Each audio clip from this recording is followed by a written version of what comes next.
Good afternoon, good evening. Myself Sagar Gupta और ये जो चैनल है इसका ये आज पहला वीडियो है। इस चैनल में हम 6 से क्लास 10 तक की हिस्ट्री, जियोग्राफी, सिविक्स और इकोनॉमिक्स के एक एक चैप्टर बहुत ही अच्छे तरीके से समझाने वाले हैं। आपको समझ भी आएगा, इसकी हम गारंटी देते हैं। अब अगर आप स्कूल की स्टूडेंट हो तो ये तो बहुत ही अच्छी वीडियोस हैं, और अगर आप कोई कॉम्पिटिटिव एग्जाम्स के लिए तैयारी कर रहे हो तब भी ये आपको हेल्पफुल होगा। आपको नॉलेज चाहिए तब भी ये आपके लिए हेल्पफुल होने वाला है। ये पहला वीडियो है, ये हमारा पहला चैप्टर है और आपको पहली बार में समझ आएगा, इसकी गारंटी भी हम देते हैं।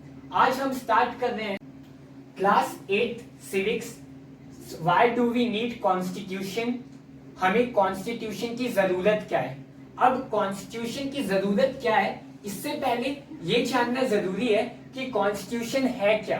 कॉन्स्टिट्यूशन किस बला का नाम है, क्या चीज है कॉन्स्टिट्यूशन? हमने सुना होगा कि ये कॉन्स्टिट्यूशन के खिलाफ है, ये संविधान के खिलाफ है। एडवोकेट को आपने ऐसा कहते सुना होगा, लेकिन ये है क्या कॉन्स्टिट्यूशन, ये जानना जरूरी है। पहले उसको जानते हैं कि ये कॉन्स्टिट्यूशन है क्या।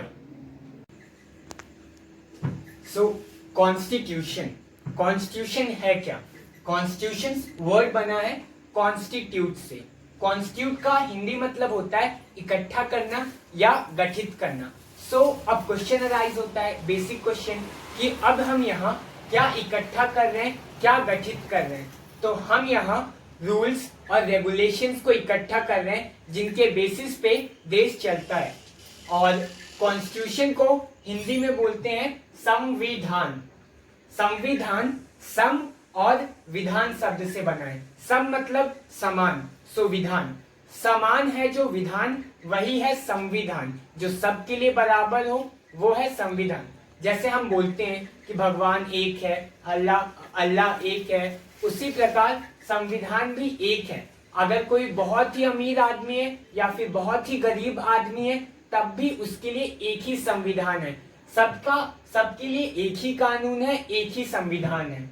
अब इसकी डेफिनेशन अगर देखते हैं तो कॉन्स्टिट्यूशन की डेफिनेशन है a set of rules that guides the work of country, state or other political organization. A set of rules, एक रूल्स के सेट जो कि गाइड करता है कि एक स्टेट, एक कंट्री और एक पॉलिटिकल ऑर्गेनाइजेशन कैसे रन करेंगी। ये था constitution. Why do we need constitution? अब हम अपने चैप्टर में जा रहे हैं और ये पहला क्वेश्चन भी है चैप्टर का कि हमें कॉन्स्टिट्यूशन चाहिए क्यों। अब ये समझते हैं, फुटबॉल या फिर कोई भी गेम को ले लेते हैं। फुटबॉल में अब हर कोई भी आप गेम देखो, हर एक गेम के कुछ रूल्स होते हैं, कुछ रेगुलेशंस होते हैं। अगर आप उनके खिलाफ चलोगे तो फाइन हो जाएगा। जैसे आप फुटबॉल की बात करो तो उसमें आपको बॉल किससे किक करनी होती है? पैर से। ऐसा तो नहीं कर सकते ना कि आप उसको हाथ से खेलने लगे हो, हाथ से गोल कर दो, तो वो ना तो बास्केटबॉल रह जाएगा, ना ही रग्बी रहेगा, ना ही फुटबॉल, वो कुछ और ही हो जाएगा और सब कुछ गड़बड़ हो जाएगा।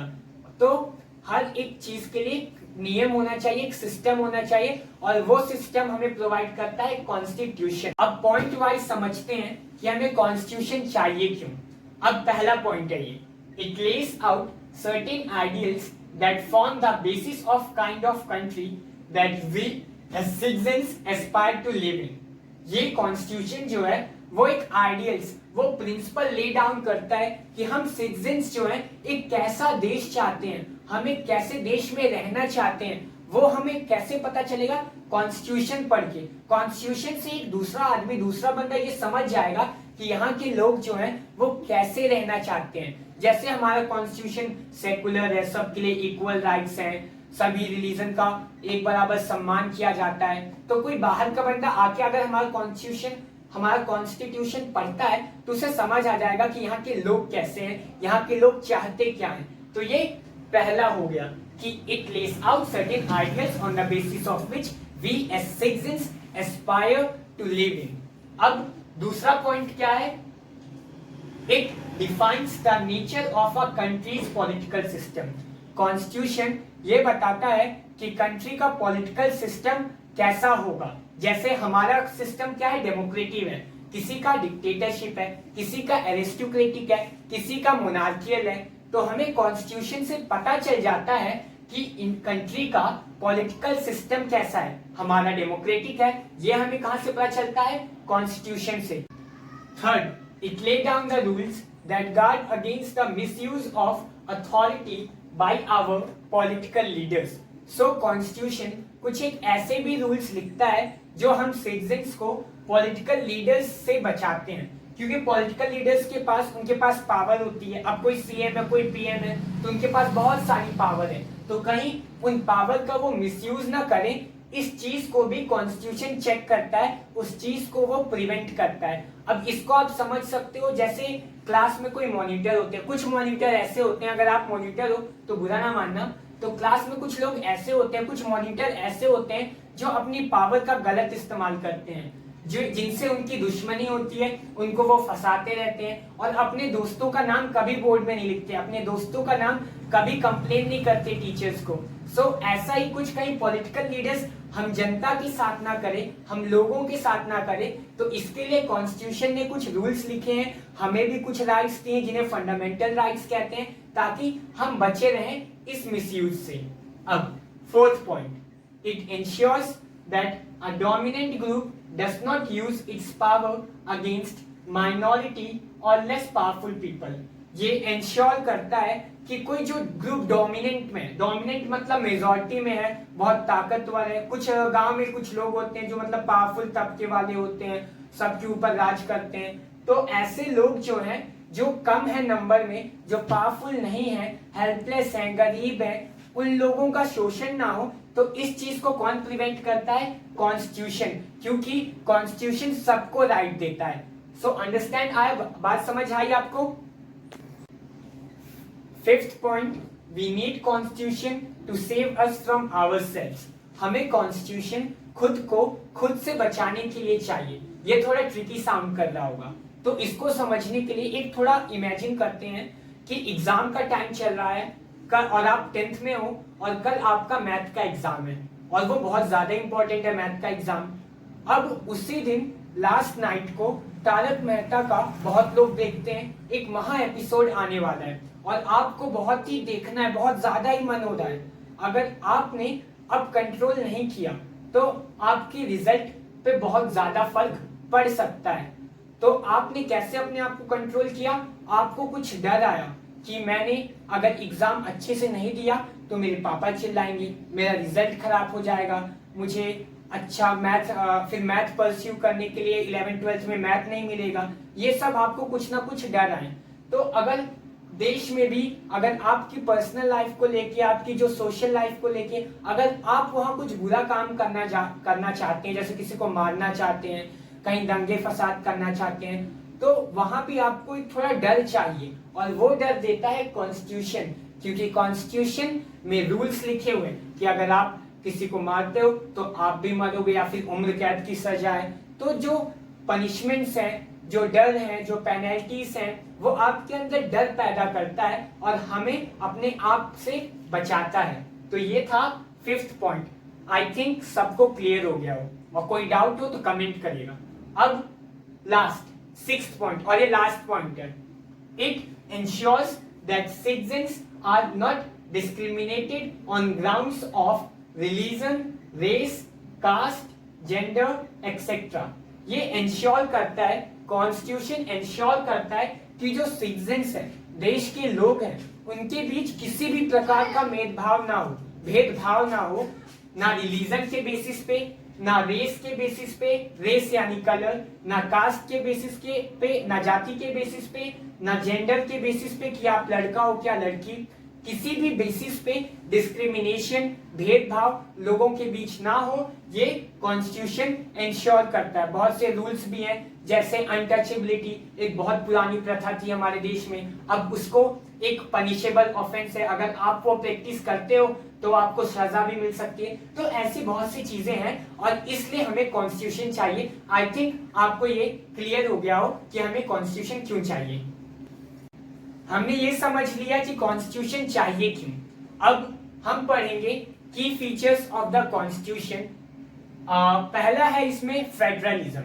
फेडरलिज्म मतलब it refers to existence of more than one level of government, more than one level of government in the country। एक ऐसा सिस्टम है जहां एक से ज्यादा गवर्नमेंट होती है कंट्री में। जैसे हमारा देश वो फेडरल नेशन है। क्यों? क्योंकि यहाँ सेंट्रल गवर्नमेंट भी है जहां पीएम न्यू दिल्ली वाला, स्टेट गवर्नमेंट भी है, जैसे हम एमपी की बात करें तो भोपाल में शिवराज सिंह चौहान वाला। अब पंचायती राज सिस्टम भी है, जिला परिषद, पंचायत, जिला पंचायत, तो ये पंचायती राज सिस्टम भी है। 3 लेवल है हमारे गवर्नमेंट के, पहला, दूसरा, तीसरा। इसको 3 टियर बोलते हैं। 3 टियर फेडरलिज्म है हमारी। अब इसमें क्या है, फेडरलिज्म से होता क्या है? फेडरलिज्म से इट इंश्योर्स मास रिप्रेजेंटेशन। ये इंश्योर करता है फेडरलिज्म कि ज्यादा से ज्यादा लोग अपने आप को रिप्रेजेंट कर पाए। जैसे लोकसभा की बात करें तो 545 लोग वहां हैं, सेंटर को रिप्रेजेंट कर रहे हैं, सेंट्रल पूरे देश को रिप्रेजेंट कर रहे हैं। फिर स्टेट के भी कुछ लोग लेजिस्लेटिव असेंबली में रहते हैं, फिर जिला पंचायत में भी कुछ लोग इलेक्टेड रहते हैं। तो ज्यादा से ज्यादा रिप्रेजेंटेशन हो पाए वो इंश्योर करता है फेडरलिज्म, और इंडिया एक फेडरल नेशन है। सेकेंड है पार्लियामेंट्री फॉर्म। इसका मतलब क्या है? This means that people of India have a direct role in electing their representatives. यानी कि जो लोग हैं देश के, वो जो रिप्रेजेंटेटिव्स हैं उनको डायरेक्टली इलेक्ट करते हैं, उनका डायरेक्ट रोल होता है। अब ये कैसे होता है? क्योंकि हमारी कंट्री में यूनिवर्सल एडल्ट सफरेज इम्प्लाइड है, एप्लीकेबल है। इसका मतलब क्या हुआ? एडल्ट मतलब क्या होता है, इसको एक एक वर्ड समझते हैं। यूनिवर्सल मतलब व्यापक, मतलब सबके लिए। एडल्ट मतलब एक ऐसा व्यक्ति जो 18 के ऊपर है। सफरेज मतलब होता है राइट टू वोट। अब इन तीनों टर्म को जब मिलाया तो अब बना यूनिवर्सल एडल्ट सफरेज। इसका मतलब क्या हुआ कि जो हर एक एडल्ट, हर एक सिटीजन जो कि एक एडल्ट है, उसके पास क्या है? Right to vote. सो इससे इंश्योर होता है कि हमारे देश में पार्लियामेंट्री फॉर्म है और हर एक वोट की एक वैल्यू होती है, चाहे वो किसी का भी वोट हो, और ये इंश्योर करता है इक्वालिटी हमारी। सो ये था second point. Third point, separation of power. अब इसको समझते हैं। According to the constitution there are 3 organs of state, and what are they? Legislature, executive, judiciary। अब ये क्या है, इसको समझने से पहले थोड़ा कॉन्सेप्ट समझते हैं। अब मैंने बोला 3 organs।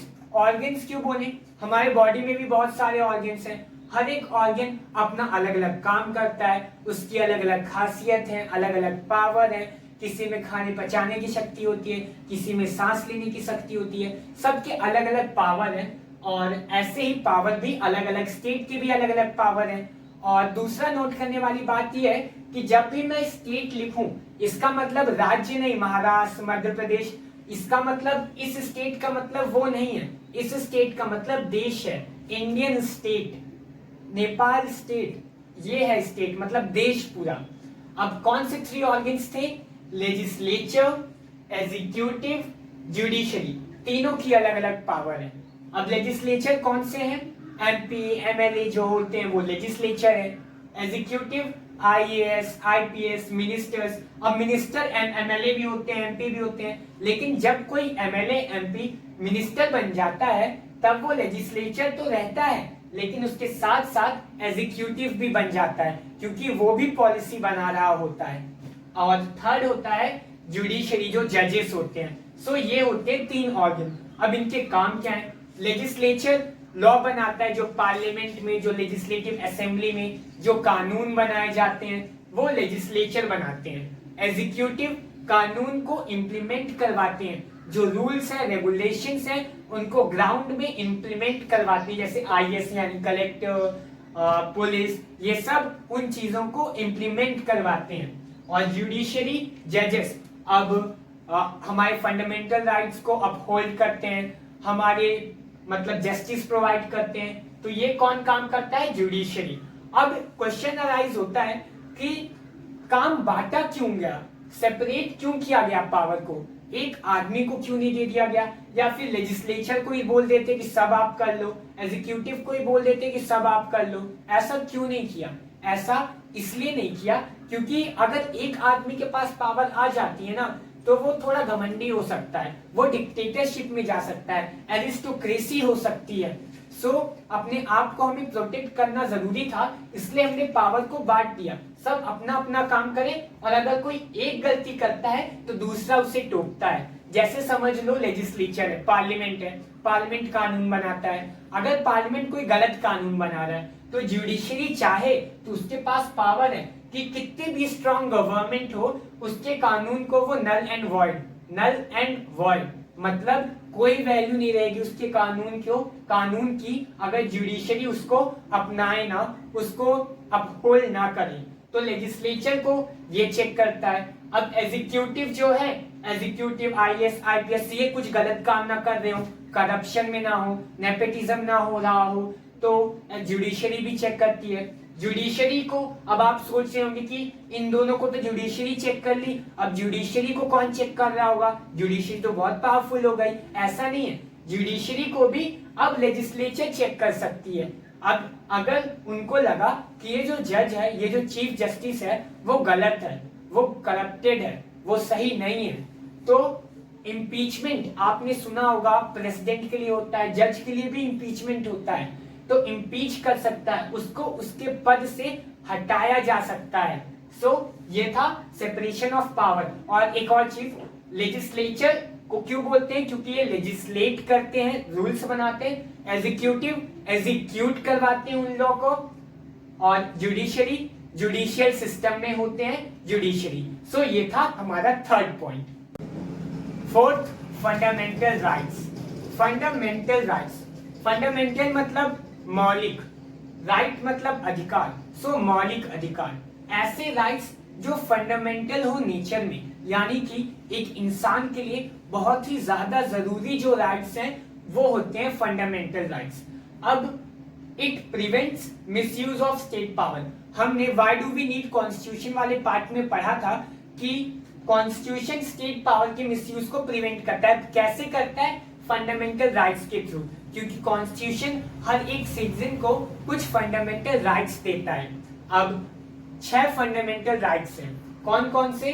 Right to equality, right to freedom, right against exploitation, right to freedom of religion, cultural and educational right, right to constitutional remedy. Start करते राइट टू इक्वालिटी से। इक्वालिटी वाले राइट में मतलब हर कोई समान है, किसी भी तरह का आप डिस्क्रिमिनेशन नहीं कर सकते किसी भी बेसिस पे। राइट टू इक्वालिटी ही है। राइट टू फ्रीडम, हर एक के पास फ्रीडम है, वो अपने स्पीच, अपने थॉट्स को एक्सप्रेस कर सके। ये राइट टू फ्रीडम कॉन्स्टिट्यूशन ने हमें दिया है। Third, right against exploitation. Exploitation जैसे ह्यूमन ट्रैफिकिंग हो रही है, कुछ गलत काम हो रहा है आपके साथ, एक्सप्लॉयटेशन हो रहा है, आपका शोषण हो रहा है, तो आप उसके खिलाफ लड़ो। ये भी आपका एक राइट है, ये भी आपका एक अधिकार है। चौथा, right to freedom of religion धर्म। तो आप कोई भी रिलीजन प्रोफेस कर सकते हो, मतलब प्रैक्टिस कर सकते हो, या फिर कोई भी रिलीजन प्रैक्टिस नहीं कर सकते हो, या अपने हिसाब से किसी बुक के मतलब को समझा सकते हो, जैसे गीता हो गया, आप अपनी फीलिंग अपने हिसाब से उस बुक को समझा सकते हो। तो ये आता है right to freedom of religion. आपको फ्रीडम है रिलीजन की कि आप कोई भी रिलीजन ऑप्ट कर सकते हो। हाँ, सो फोर्थ क्लियर हो गया, right to freedom of religion. अब fifth, cultural and educational rights. हर एक सिटीजन को पढ़ने का अधिकार है, उसके कल्चर, वो अपने कल्चर के कस्टम्स ट्रेडिशन को प्रैक्टिस कर सके, वो उसका अधिकार है। ये फिफ्थ है। Sixth, right to constitutional remedies. Right to constitutional remedies मतलब आपको कुछ प्रॉब्लम्स है, आपके साथ कुछ इनजस्टिस हो रहा है, तो आप कोर्ट में PIL पेटिशन याचिका फाइल करके अपने लिए जस्टिस मांग सकते हो। यही इसी को बोलते हैं कॉन्स्टिट्यूशनल रेमेडीज। सो ये हो गए हमारे फंडामेंटल राइट्स। लेकिन एक चीज हमेशा याद रखना कि right to property fundamental right नहीं है। पहले जब हमारा कॉन्स्टिट्यूशन बना था तब 7 फंडामेंटल राइट्स थे, जिसमें राइट टू प्रॉपर्टी भी था, लेकिन बाद में राइट टू प्रॉपर्टी को हटा दिया गया। अब ये हमारा फंडामेंटल राइट नहीं है, क्योंकि बहुत से लोग थे जो इनकम टैक्स नहीं दे रहे थे और बोल रहे थे कि राइट टू प्रॉपर्टी तो हमारा फंडामेंटल राइट है, इस कारण इसको हटा दिया गया। और लास्ट में आपसे ये कह रहा हूं कि आपको आपके फंडामेंटल राइट्स तो पता चल गए, लेकिन आप अपने कभी फंडामेंटल ड्यूटी मत भूलिएगा, क्योंकि फंडामेंटल राइट्स जितनी जरूरी हैं उतने ही फंडामेंटल ड्यूटीज भी जरूरी हैं। सो ड्यूटी को भी फॉलो कीजिए। Thank you. Fifth point, directive principle of state policy. अब डायरेक्टिव कौन से वर्ड से बना है? डायरेक्शन, यानी दिशा प्रदान करने वाले जो प्रिंसिपल्स हैं, स्टेट की जो पॉलिसी होती हैं उनको दिशा प्रदान करती है directive principles. It ensures greater social and economic reform, और ये इंश्योर करती है कि बहुत बड़े बड़े सोशल और इकोनॉमिक रिफॉर्म हो सके, ऐसा डायरेक्टिव प्रिंसिपल इंश्योर करते हैं। और it serves as a guide to independent Indian state. ये जो इंडियन स्टेट है, इंडिपेंडेंट इंडियन स्टेट, यहाँ की गवर्नमेंट है, उसके लिए डायरेक्टिव प्रिंसिपल जो कि 10 या 11 होते हैं वो गाइड की तरह एक्ट करता है। सो ये था हमारा fifth, directive principles of state policy. 6 point, secularism. इसका मतलब a secular state is one in which the state does not promote any one religion as the state religion. Repeat कर रहा हूं, a secular state is one in which the state does not promote any one religion as the state religion. So secular मतलब ये होता है कि जो देश है वो किसी एक रिलीजन को ऑफिशियली एक्सेप्ट नहीं कर रहा है या फिर किसी एक रिलीजन को प्रमोट नहीं कर रहा है, ऐसे एक देश को सेक्युलर स्टेट बोलते हैं। जैसे हमारा भारत, यहाँ कोई ऑफिशियल रिलीजन नहीं है, लेकिन अगर पाकिस्तान की बात करें तो वहां इस्लाम है, इंग्लैंड की बात करें तो वहां क्रिश्चियन ऑफिशियल रिलीजन है, बांग्लादेश की बात करें तो वहां इस्लाम है, श्रीलंका में बुद्धिज्म है, तो वहां उनका एक ऑफिशियल रिलीजन होता है। लेकिन इंडिया, यूएसए ऐसे देश हैं जो हर एक रिलीजन को एक बराबर मानते हैं। तो ये सेक्युलरिज्म, जैसे इसीलिए हम कहते हैं ना यूनिटी इन डाइवर्सिटी, हमारी विविधता बहुत है लेकिन तब भी हम एक हैं क्योंकि हम सेकुलर हैं। हमारे देश में करीब 8 रिलीजन, 8 से 10 रिलीजन प्रैक्टिस किए जाते हैं और तब भी हम एक हैं। ओम भी एक है, चांद भी एक है और क्रिश्चियन का जो क्रॉस है वो भी एक है। सो हम एक सेकुलर नेशन है। सो ये था चैप्टर 1 क्लास 8 का why do we need constitution. अगर आपको हमारा वीडियो पसंद आया हो तो लाइक करें, शेयर करें, बेल दबाएं और सब्सक्राइब करना ना भूलिए। हमें ये पहला वीडियो था तो कमेंट भी जरूर कीजिएगा ताकि हमें मोटिवेशन मिले, हमें पता चले कि हमारे वीडियोस को रिस्पांस मिल रहा है कि नहीं, लोगों को पसंद आ रहा है कि नहीं। कोई डाउट हो तो आप पूछिए, और आपको नोट्स चाहिए इस चैप्टर के, क्वेश्चन आंसर्स चाहिए तो आप इस व्हाट्सएप नंबर पे कांटेक्ट करें।